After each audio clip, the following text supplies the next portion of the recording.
joking. But that being said, you know, my opponents to my left, you know, Ben Diamond didn't have a problem working on a campaign of Ms. Sink when she didn't live in the district to run against David Joe.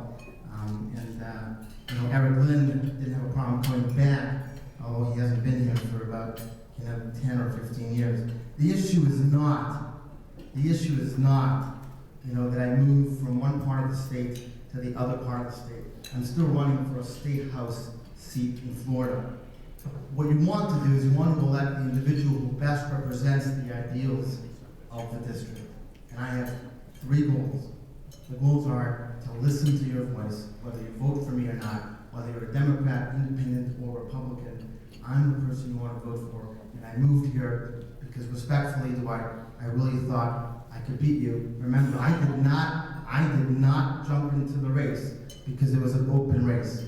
I jumped into the race when Dwight was the incumbent, and I decided that I could beat him, and then it became an open seat. Thanks so much.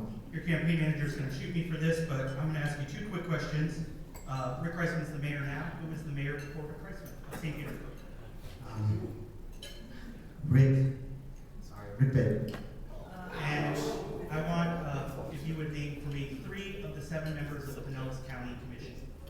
3 of the current 7 members? 3 of the current 7 members. Thank you so much. And I want you to name for me your favorite restaurant on 4th Street. My favorite restaurant. Oh, that's an easy one. That's a Chick-fil-A. No, my favorite restaurant on 4th Street. You don't get a minute and a half. No, my favorite restaurant on 4th Street, I would have to say, and it really is Chick-fil-A. It really is. We'll follow up later on those other questions. Eric, you raised a boatload of money for your congressional race. I think well over $500,000. You are now able to transfer a great deal of that money into a political committee that you're now able to use for your state house race. Is that fair, and is that keeping with the spirit of the campaign finance laws of Florida? Sure. Well, thank you for the question. I am proud of the support that we had for the congressional race. I am proud of the race that we ran and of all of the volunteers that were a part of it, and proud that they are still a strong part of our campaign. We actually raised $755,000 in the congressional race because I believe that somebody from Pinellas County needs to serve on issues and values that we grew up with here. Now, your question was about funding, and do I believe it's fair that we can transfer it into a state account? I have always said that I believe we need changes in campaign finance reform. I think it is wrong that anyone in the state of Florida can set up a political committee to take unlimited funds. Those funds should be limited in the same way that funds to a federal candidate should be limited. But currently, the law states that a political committee can accept unlimited funds, and as the Florida Democratic Party lawyers have shared with me, transferring funds from a congressional account into a state account is fully within the letter of the law. And I will tell you this is my final point. I am so proud of the continued fundraising that we have done. We're about to make an announcement here in the end of June of a strong fundraising month that shows the continued support that we have for people across St. Petersburg and across this county. And I plan to use those funds to pass my message and to serve this community for the values that we all share. Thank you. You'll be giving that to the chair there in the corner after you're done. Ben, you're a partisan warrior. You've raised a lot of money for Democratic candidates. I don't know if you know this or not, but there aren't many Democrat members of the Florida House.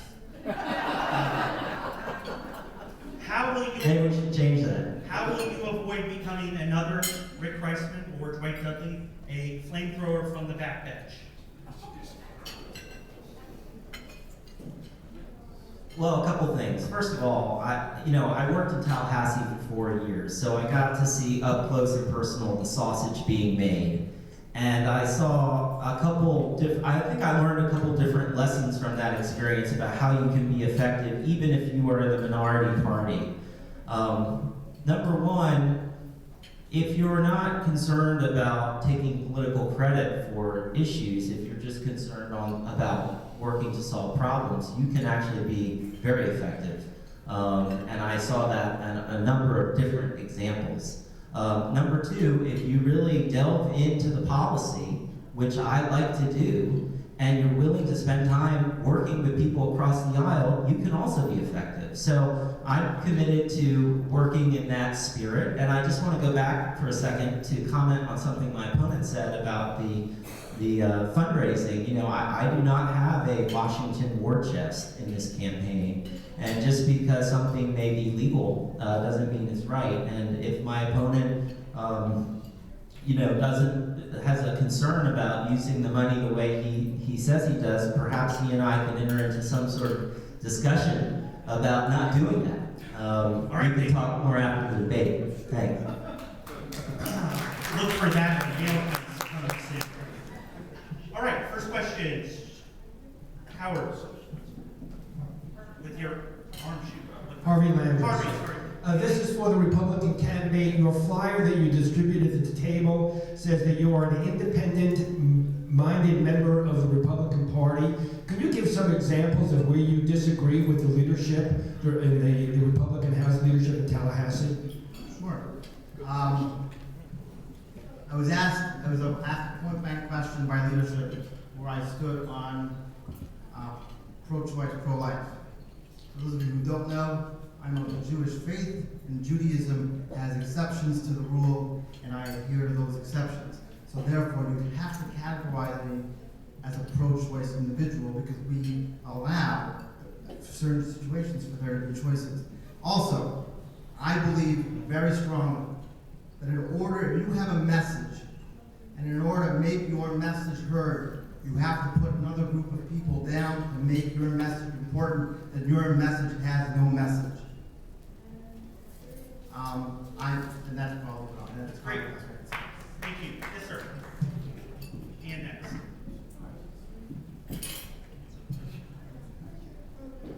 Tom Dunn. Eric, this is for you. For over a year, you campaigned for the United States House, and you fundraised on that basis. And then suddenly, out of the blue, you said, wait, I made a mistake. I'm actually running for the Florida House. So my question is, are you confused or unstable? Which is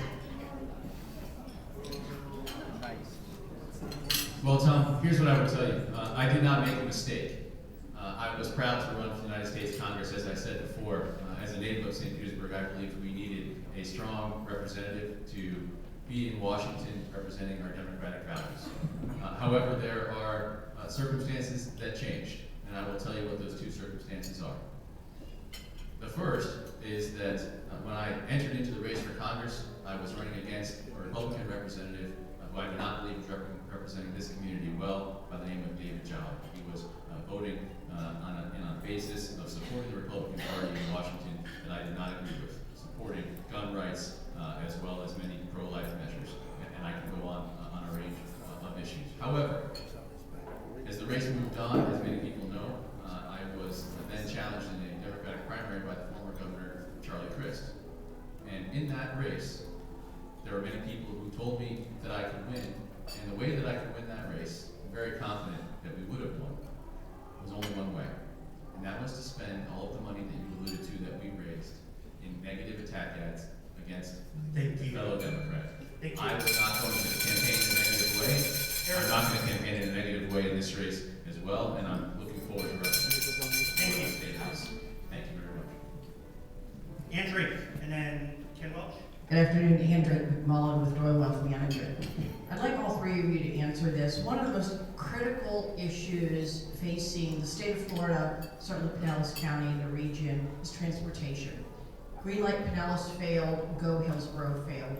What would all three of you do to initiate a greater transportation plan up in Tallahassee? We'll start with Ben. Yeah. Well, thank you for the question and for your leadership on this issue. I've been proud to serve for the past 2 years as the City of St. Petersburg's representative on the PSTA board, and so I've learned a lot about this. we are living in the most transformational time when it comes to transportation since the creation of the personal automobile with things like Uber and Lyft. That being said, we still need to have real public transportation solutions for our community to be successful. I think what we're doing now is the right track. What we're doing now is we're finding ways to make incremental progress. And let me just give you a couple examples. One of our busiest corridors here in St. Petersburg is First Avenue North, First Avenue South that goes out to the beaches. We now have bus rapid transit, a bus that's going to come every 15 minutes. We're setting that up as a result of efforts to go to the state legislature and go to the Congress to get money to implement those types of ideas. Not enough time to talk about a complicated issue, but the point is we got to work incrementally to find progress. We'll go to JB. And honestly, let candidates start thinking about your answers in the framework of a minute. I don't want to hear those ringing bells anymore. I will start cutting you off directly. So Peter asked how long I moved here, but I've been driving the streets of Pinellas County probably for about 3 years. And I'm a professional court-appointed guardian and also had home care dealings as well. And I actually, the traffic between St. Petersburg and Tampa on the I-4 is really tough. And so I actually spoke with Senator Brandis on his transportation initiatives, as well as Jack Latwell yesterday. So I've taken actually a pro stance in advance, and it's a concern of mine. Thanks. Thank you. Eric. I know we have 1 minute, but I'm going to take 15 seconds to explain that I'm running for the State House of Representatives to solve the exact problems like we were talking about. I was shocked by the announcement of Dwight Dudley, who had told me weeks before that he was running for re-election, and we need somebody to represent those values in the State House, which is why I decided to run for the State House of Representatives, and was asked by many people, but to include, as Peter mentioned earlier, my good friend and mentor, Peter Wallace, who held this seat and was the Speaker of the House, who told me he believes that we need someone with my leadership in his seat in Tallahassee, and that's why I'm running for this seat. One of those issues we need to solve is transportation. I was a strong supporter of Green Light Pinellas. I'm ashamed that it failed. I believe that it failed for a number of reasons, but mainly because it was dubbed as a tax that was not necessary. So I think in Tallahassee we need to fight for transportation advancement and make sure that we are explaining to the voters what it actually does for the community and not allow it to be tagged as a tax that is not needed. Thank you. Thank you. I'm going to go Ken, then I'm going to go Kim, and then I'm going to go Todd. For all three candidates, Ken Welch. The Florida House has unilaterally stood at the doorway and blocked healthcare access to almost 850,000 Floridians, 50,000 of whom live in Pinellas County. Is this a moral failure on the part of the House, and what will you do to address it? Let's start with JB.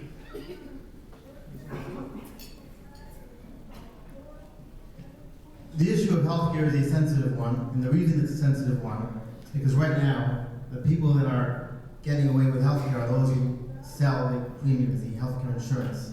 I sit on several hospital boards, and that's it. The issue is we have to find a way for everyone to be able to have healthcare. We also have to find a way that we should be able to get healthcare from anywhere. It shouldn't be limited to one state or another state. In terms of Tallahassee, we need to figure out a way. I know it's a dirty word, but I'm going to say it. We need to figure out a way to explore how we expand Medicaid. Because at the end of the day, people that are disabled are actually the ones who don't get the health care, and they make a big part of the 50,000 people in Pinellas County who are not getting the health care. So I'll work on that. All right, we're going to get a 1-second follow-up. Keep the mic. The commissioner's question was, is it a moral failure what has happened in Tallahassee? Yes or no? Yes. Thank you. Eric. We can start with the answer of yes, it's a moral failure that they have not expanded Medicaid. Not only are there 50,000 people right here in Pinellas who don't have health care because of it, there are 850,000 Floridians that do not have health care because of it. And let's just be clear about what we're speaking about. I was proud to work in President Obama's administration when we passed the Affordable Care Act that now has allowed 20 million people in this country to get health care that they could not get before, as well as other things like with pre-existing conditions or children under 26. But There is a group of people that are not under the poverty line that can receive Medicaid, and they're not making enough money to receive subsidies to be able to pay for health care. Therefore, they are in this hole. They are not getting health care in the state of Florida for one reason and one reason only, because the Republicans are playing politics and they don't want to accept money from President Obama. They think that it is dirty Obama money. We saw it with Rick Scott and not taking transportation money, and we see it now for Medicaid expansion with the Florida House. I will fight every day to pass Medicaid expansion. All right, so here's going to be the ruling. The next time somebody goes over, I'm going to then ask the question of the two people who did not go over, why are you so smart? You got that. Ben Diamond. It is a moral failure to answer Commissioner Welch's question. It is another example of what I was talking about in the beginning of this debate of leaders in Tallahassee that are just not listening to the communities that they represent.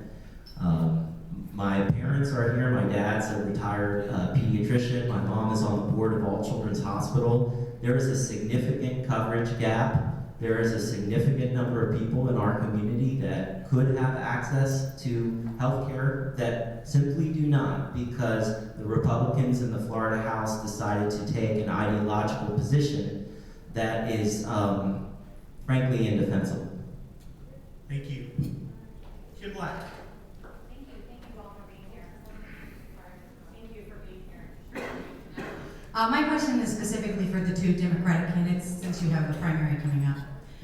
Both of you mentioned on your flyers public school funding, public school education, and that's my focus. What will you specifically do to bring attention to the funding issue when our legislature continues to shortchange our schools?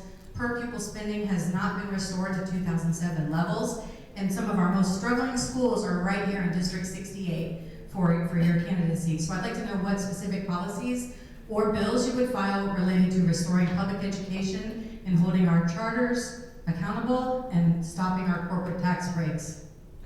That was not a speech. Eric Lipp. Yes, please. Well, Kim, thanks for the question. Education is the reason why I am running for the Florida State House. It is shameful that currently in Pinellas County, we not only have schools that are separate, but they are also unequal. We know the history here in Pinellas County taking over 20 years to go from Brown versus Board of Education, 1954 to 74 for reintegration. Now your question is about funding.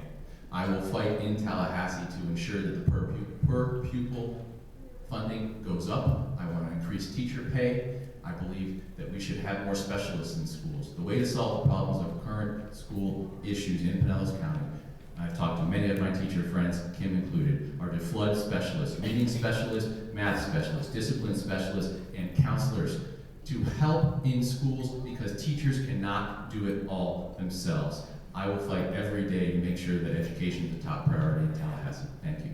Thank you. Ben?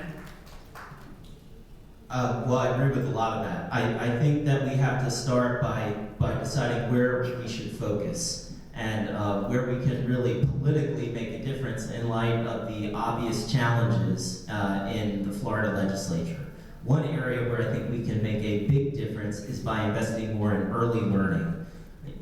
We have a 3.5-year-old, and the research is overwhelming that the quality of your preschool education, nothing is more significant in terms of helping a student succeed throughout their entire academic career than having quality early learning, quality instructors. There was a bill that was introduced that would have provided incentives to hire those types of teachers that have specialized experience in that. I'm very interested in the early learning issue, and of course I support increased teacher pay. I'm concerned about the charter school issues. I better be quiet. Thanks. Todd Jennings. Todd Jennings, thank you. I have a son with autism, and he attends a private school on the McKay Scholarship, and I can tell you it's absolutely changed his life. My question for all three candidates is, what can you do as a state legislator to further expand school choice and opportunities for children like my son? I'm going to start with Eric and JB and Ben. Sure. Well, first of all, I'm glad to hear that your your son is getting the education that